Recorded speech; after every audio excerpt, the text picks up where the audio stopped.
ठरलं तर मग या मालिकेत आनंदीने सायलीला फोन करून सांगितलं की सदा आणि मैनाचा जीव धोक्यात आहे. तर दुसरीकडे प्रियाने सदा व मैनाला विष देणार. तर हे नक्कीच झालं तरी कसं ते पाहण्यासाठी व्हिडिओ शेवटपर्यंत नक्की पहा. इकडे अर्जुन व सायली कृष्णाचा फोन येण्याची वाट बघत असतात. त्याच वेळी कृष्णाचा व्हिडिओ कॉल येतो. पण इकडे कृष्णा आणि रविराजने प्रियाला नांगरण्यासाठी बैल बनवलेलं असतं. तेव्हा कृष्णा म्हणते, "काय ग सायले, दिसायलंय ना, मग कसा वाटला माझा नवीन बैल?" त्यावर सायली म्हणते, "अगं हा बैल तर लगेच थकलाय." इकडे प्रिया कृष्णाला विनंती करते, की "मला जाऊ द्या ना गं, मी खूप थकलीये." तेव्हा रविराज चालत तिच्या जवळ जातो आणि जोरात कानाखाली वाजवतो. तेव्हा रविराज तिला सांगतो, "असाच एक जमिनीचा तुकडा तुला पण दिला होता. तुला दागिने घातले होते. तुझ्या नावाने इन्शुरन्स पॉलिसी पण घेतल्या होत्या. पण तू काय करायला निघाली होती? तर माझी इस्टेट घशात घालायला निघाली होती. मला तर वाटतंय तू माझी मुलगी असूच शकत नाही." असं म्हणून रविराज तिथून निघून जातो. पण इकडे अर्जुन सायलीला सांगतो, "मी नाही का ह्या व्हिडिओचे जरा फोटो काढतो. जर माझा मूड ऑफ असेल तर मी हे फोटो पाहत जाईल." आता प्रिया कृष्णाला विनंती करते, की "मी तुमच्या हातापाया पडते. प्लीज मला जाऊ द्या.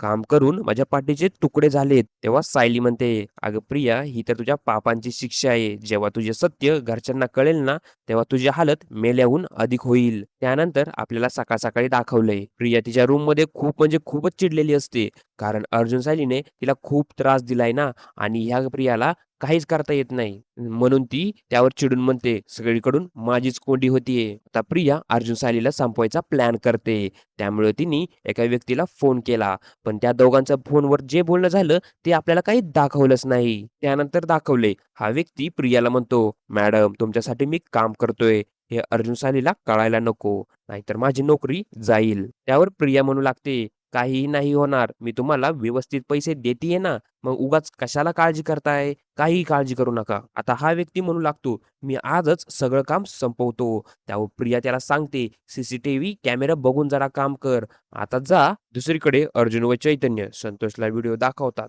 त्यामध्ये संतोषच्या बायकोला प्रियाने किडनॅप केलेलं असतं, असं काही दाखवलंय. तेव्हा संतोषची बायको म्हणते, "तुम्ही माझा जीव वाचवण्यासाठी स्वतःवर आळ घेतला, पण ती बाई तुमच्या आणि माझ्या दोघांच्या जीवावर उठलीये. तुम्ही माझं ऐका. अर्जुन, सायली जे काय करतात ते आपल्या भल्यासाठीच करताय. म्हणून तुम्ही त्यांचं सगळं काही ऐका." तेव्हा अर्जुन सांगतो, "अरे संतोष, तू अजून प्रियाला ओळखलं नाहीये. ती किती खालच्या लेव्हलला जाऊ शकते ते फक्त आम्हालाच माहिती आहे.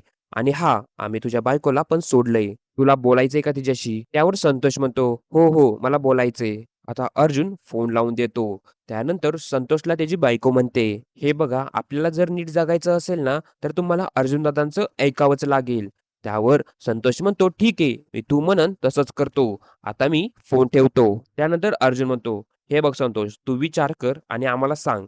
आणि ऑपरेशनची काहीच काळजी करू नको. ते ऑपरेशन आम्ही करून देईल." इकडे आपल्याला दाखवलंय, की सायलीला दिसतं प्रिया बाहेरून आत येत असते आणि ती खूप घाईघाईमध्ये असते.